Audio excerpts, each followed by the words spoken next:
Hey guys, welcome back to the channel. Just a quick update. We did have a subsequent update to the Halloween update for Phasmophobia, and as of October 31st, there has been a fix to the Brownstone High School map, so no longer will the doors that are on the sides of the building remain locked after a ghost hunting phase, allowing players to still navigate freely and be able to escape afterwards or plan their routes and entries accordingly. Conversely, VR players are now able to actually interact with their journal when dead, so for those of us who play in VR scary mode, that's a nice quality of life update and repair to the game so that we have the opportunity to still make the most of our unfortunate demise. Conversely, there's been a fix for the Windows issue where if your date and time and calendar were set to the Thai language, it would apparently break the game. Beyond that, those are the big changes that just went back in. I just took a look at the Trello board to see what's coming up on the development schedule, and it looks like there's a handful of things that are coming our way that are going to be pretty nice as well. Quality of life stuff, treehouse shaders, we've all been talking about that. Farmhouse, the tree shaders, bush shaders, they glow like infinitely when they're hit with flashlights, so that's supposed to get fixed. Single player button mode, or button slash mode is supposed to be coming, so the idea of not having to connect to a server if you're wanting to play solos or just kind of play on your own offline and things like that, in theory is supposed to be coming our way, so hopefully that'll be in the next patch or two. Bug cameras or bug fixes for the cameras on larger maps. There was issues where the cameras weren't actually turning on, and then also there was issues where the cameras would cycle by themselves without players actually touching the mouse in the trailer. There's going to be known issues that are in progress to be fixed for the bug for the tripod on the farmhouse stairs, and then also for non-VR photos not showing for VR players in the journal as well. So being able to keep track of, did you guys get a picture of the dead body, ghost, evidence, things like that. Hopefully between the mixed mode players will eventually get solved soon.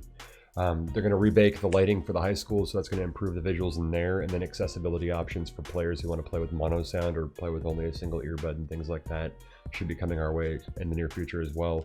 The inventory list items were apparently getting double added, so if you leave and rejoin a session, all of the default items are apparently re-adding for each time that you actually rejoin the session, so that's kind of silly if you want to do a kind of bugged challenge before it gets fixed.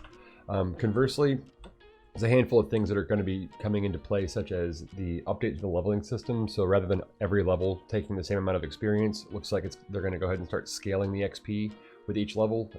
That's forthcoming as well. Dead players being able to interact with props, so if you want to play as the ghost or assist your teammates and things like that, apparently we'll be able to interact with different objects coming soon.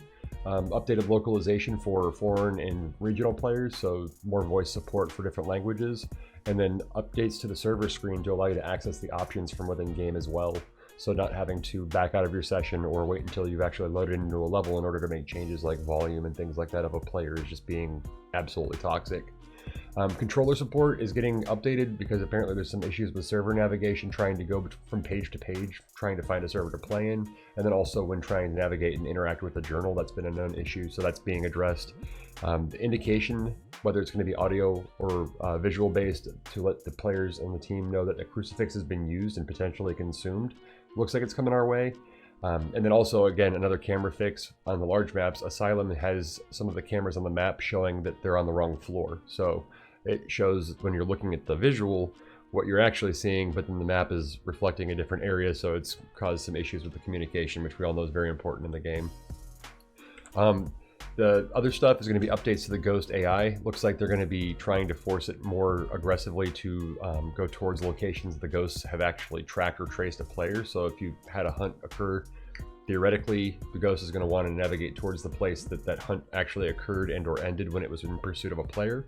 And then also the long-awaited, long-discussed, and long-desired difficulty selector for the contract screen. So even if we don't get all contracts open every time you open the menu, at least you'd be able to select the difficulty for the contracts that are available based on the rotation for who's hosting that round. And then the future content that we're all super excited about that's currently in the backlog that, you know, big fingers crossed for a big update, hopefully by the end of the year, if not first quarter or something like that. I'm not sure what the actual dev time is on this, but I'm hopeful. I'm trying to remain positive and optimistic here. The prison level, the apartment level, and the mansion level.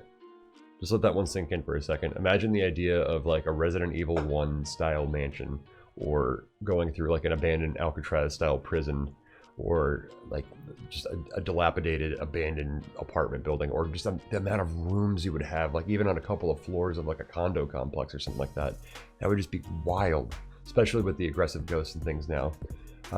An additional support for bHaptics looks like it's going in. So for the VR players and I guess some keyboard players that have the haptic suits and haptic vests and things, the idea that you'd have more feedback and tactile haptic support for that.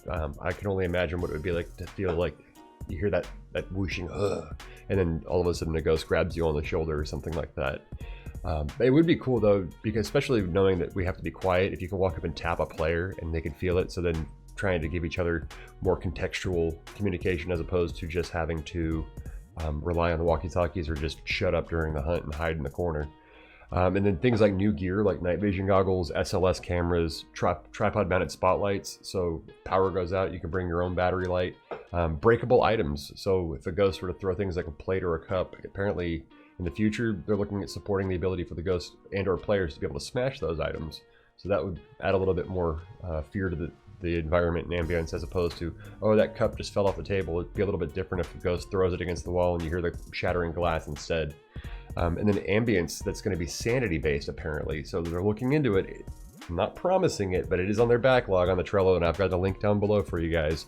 But ghost shadows and being able to visualize things and start seeing things, and then things like distant screams and other cues based on your current sanity level. So as your sanity drops, imagine yourself going crazier and crazier and having more paranormal experiences and things like that, based off of just the risk you're taking by keeping your sanity so low.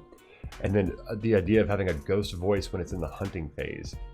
I mean, that would be terrifying to hear, like, you know, Mary Miller or whoever just screaming as they come barreling down the hall, as opposed to just the footsteps that we have right now. There's many more bug fixes, known bugs, and other things that are in development and open for discussion as well. The development team is really taking a look at what the community has to say and looking for feedback. So if you guys have any ideas on some of these things or suggestions or recommendations that you'd like to see implemented, check out the link down below. Keep the developers in the loop and let them know what we want. They're really trying to support the community here. Thanks all for checking out the channel, checking out the video. I really appreciate all the support lately. YouTuber struggles on that grind to 100. If you like the video, go ahead and drop a like. Let me know what your favorite thing is that's upcoming. And if you would be so kind, press that red button down below. It helps us all, and I'll keep the news coming even though we're starting to branch out on content here. Thanks, guys.